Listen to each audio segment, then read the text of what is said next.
Muslimah ini membuat Ustadz Yonatan Nandar tidak berkutik. Nabi Isa adalah Yesus dan Yesus menikah serta punya anak. Sebelumnya, saya mendorong Bapak Ibu Saudara untuk berkenan menyaksikan ulasan dari Muslimah berikut ini. Namanya Yonatan Nandar gitu kan. Saya tanya tentang dia Nabi Isa, karena dia yang mendengung-dengungkan bahwa Nabi Isa adalah Yesus, Yesus adalah Nabi Isa. Dia yang mendengung-dengungkan bahwa Yesus menikah dan mempunyai anak. Saya cuma tanya, kalau betul Nabi Isa itu adalah Yesus, Yesus adalah Nabi Isa, di mana literasi Islam yang mengatakan bahwa Nabi Isa itu pernah menikah? Seperti itu. Dia mengeluarkan dua surat dalam Al-Quran yang nggak bisa menjawab pertanyaan saya. Terus saya tanya lagi literasi Islam lainnya, dia tidak bisa jawab, tapi dia menggunakan literasi yang bukan dari Islam. Saya udah bilang saya cuma ingin dari literasi Islam, saya butuh dari literasi Islam, saya tidak butuh dari Islam. Kenapa? Saya tidak ingin, sebetulnya saya tidak ingin umat Islam tersesat. Baik Bapak Ibu Saudara, tadi kita sudah menyimak dan menyaksikan penjelasan dari seorang muslimah yang memberikan reaksi, respon, dan tanggapan terhadap saudara kita Ustadz Yonatan Nandar, yang mana kita tahu bersama Ustadz Yonatan Nandar ini begitu gigih, antusias, bersemangat membahas Bible atau Alkitab Kristen, tetapi apa yang beliau ulas hanya merupakan sensasi semata, barangkali dengan maksud dan tujuan supaya makin populer dan terkenal, sekaligus banyak yang menonton atau menyaksikannya.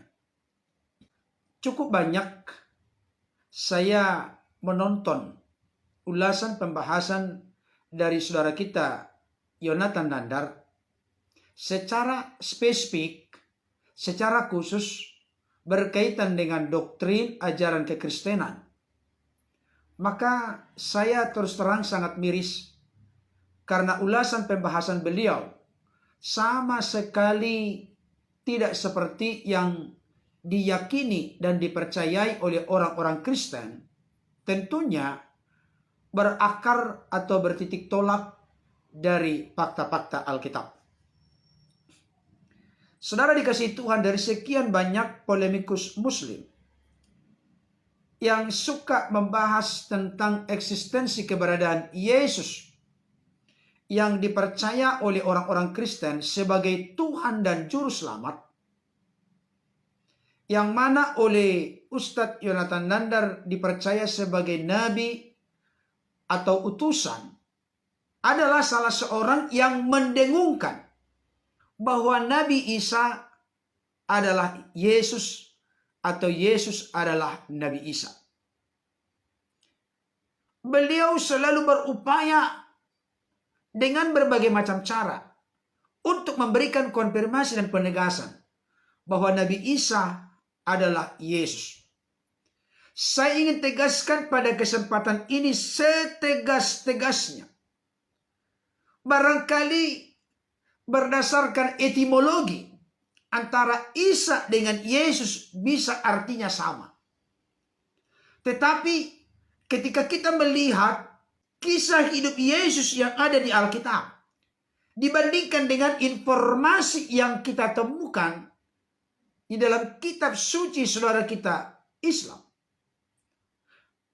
makin mempertegas kepada kita bahwa sosok atau pribadi Yesus Kristus yang dalam kekristenan diyakini dipercayai sebagai Tuhan dan Juru Selamat, tentunya hal itu bertitik tolak dari data dan fakta Alkitab, benar-benar berbeda dengan Nabi Isa yang ada di dalam keyakinan saudara kita Yonatan Nandar. Jangan disama-samakan, tidak bisa Bapak Ibu Saudara. Pengertian antara Isa dengan Yesus bisa sama, tetapi pribadi atau sosok dari Yesus Kristus dengan Isa Al-Masih itu pasti berbeda. Apa perbedaannya? Yang pertama, Yesus Kristus di dalam Bible Kristen dilahirkan di Bethlehem, di kandang hewan, di sebuah palungan. Sedangkan apa yang diyakini dan dipercayai oleh Yonatan Nandar, Isa Al-Masih dilahirkan di bawah pohon korma. Adalah hal yang mustahil jikalau antara Nabi Isa dengan Yesus Kristus itu disamakan. Karena tidak mungkin satu pribadi dilahirkan di tempat yang berbeda. Yang kedua, informasi Alkitab bahwa Yesus Kristus itu adalah anak atau buah rahim Maria dari suku Yehuda. Sedangkan informasi yang kita dapatkan dari apa yang diyakini dipercayai oleh saudara kita Yonatan Nandar, bahwa Isa Al-Masih adalah putra Maryam. Ada keterangan di sana bahwa Maryam ini adalah saudara dari Musa dan Harun, putri dari Imron.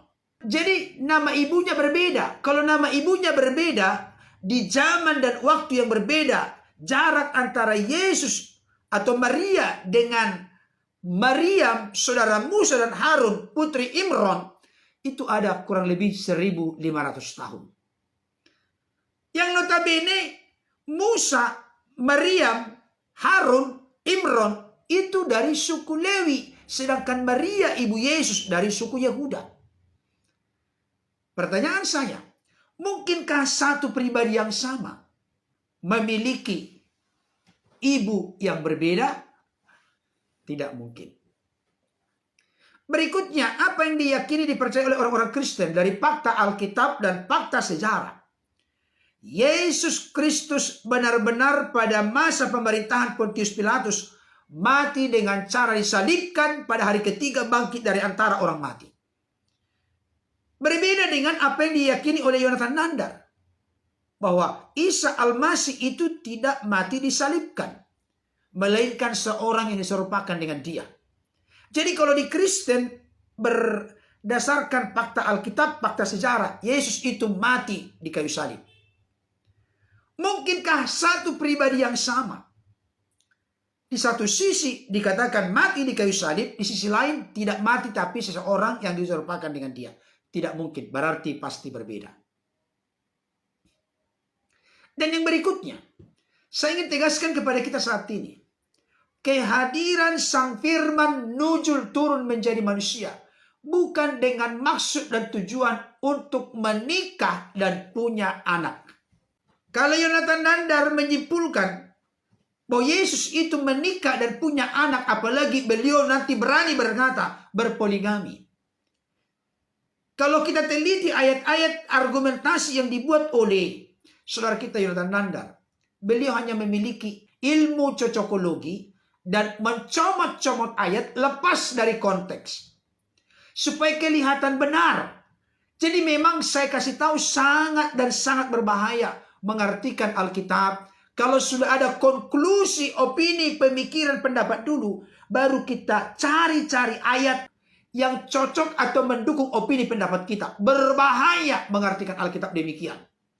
Karena Alkitab itu tidak muncul di ruang hampa, tapi ada konteks yang perlu diperhatikan secara teliti, cermat, dan serius.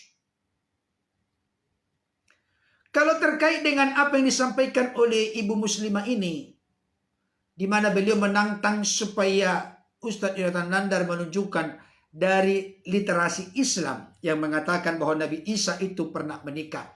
Saya tidak akan mengintervensi, mencampuri itu. Tapi yang jelas dalam konteks Kristen, Yesus datang bukan untuk menikah, apalagi punya anak. Tapi Yesus datang dipersiapkan oleh Bapa dengan nubuat para nabi yang sekian banyak, dengan maksud dan tujuan untuk menebus, menyelamatkan manusia dari dosa kematian kekal dan dari jeratan kuasa dunia ini. Bukan untuk menikah. Itu semua ada dalam fakta-fakta Alkitab. Karena manusia tidak berkuasa, tidak berdaya, tidak mampu menebus, menyelamatkan dirinya yang telah jatuh dalam status perhambaan perbudakan dosa. Maka dia yang tidak berdosa turun ke tengah-tengah dunia. Dan dia rela menyerahkan nyawanya mati di kayu salib dengan berkata, tetelestai, sudah selesai. Dengan jalan demikian, maka manusia yang berdosa, yang memiliki status natur dosa, dipulihkan, ditebus, dibenarkan, diselamatkan lewat karya penebusan dan penyelamatan Kristus. Tuhan Yesus memberkati. Amin.